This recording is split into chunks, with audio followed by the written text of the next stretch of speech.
Le Bénin sera bientôt doté d'une cour spéciale des affaires foncières. Le gouvernement, en Conseil des ministres mercredi 11 mai 2022, a transmis le projet de loi à l'Assemblée nationale. Selon le compte-rendu du Conseil des ministres, malgré les innovations du Code foncier et domanial, notamment en matière de gestion du contentieux, force est de constater que la problématique de l'insécurité foncière demeure. Cette insécurité foncière représente un risque potentiel de trouble à l'ordre public, autant qu'un frein à l'investissement public et privé. Après la Cour de répression des infractions économiques et du terrorisme, CRIET, c'est une deuxième juridiction spéciale qui devrait bientôt voir le jour au Bénin.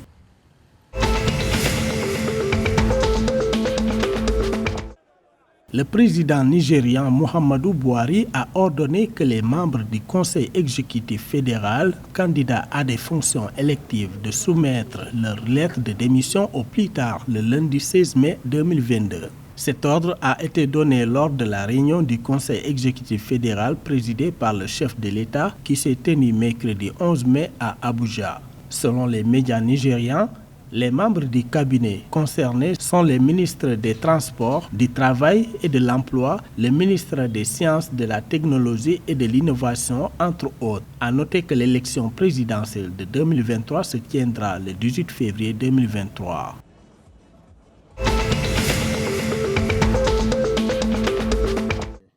Le Sénégal a été élu à la tête du bureau de la 54e session de la conférence des ministres africains des Finances, de la Planification et du Développement économique comme 2022 de la Commission économique pour l'Afrique. L'élection a eu lieu mercredi 11 mai à l'ouverture de la réunion du groupe d'experts de la COM 2022 à Dakar.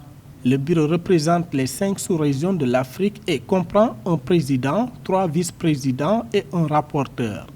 Les membres du bureau sont élus au début de la première réunion de chaque session, normalement sur une base rotative en fonction de la sous-région. Le pays hôte de la COM 2022, le Sénégal, était le candidat de l'Afrique de l'Ouest pour le bureau et supervisera les processus de rédaction et d'approbation des résolutions et des déclarations lors de la conférence.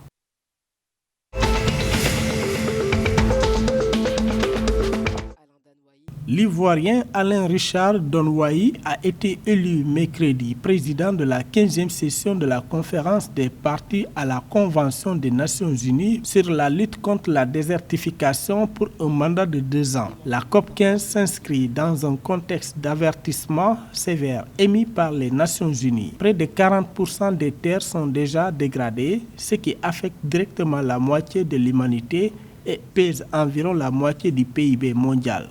Quelques 6000 personnes participent depuis lundi à la 15e session de la conférence des parties à la Convention des Nations Unies sur la lutte contre la désertification, un événement mondial qui se déroule du 9 au 20 mai 2022.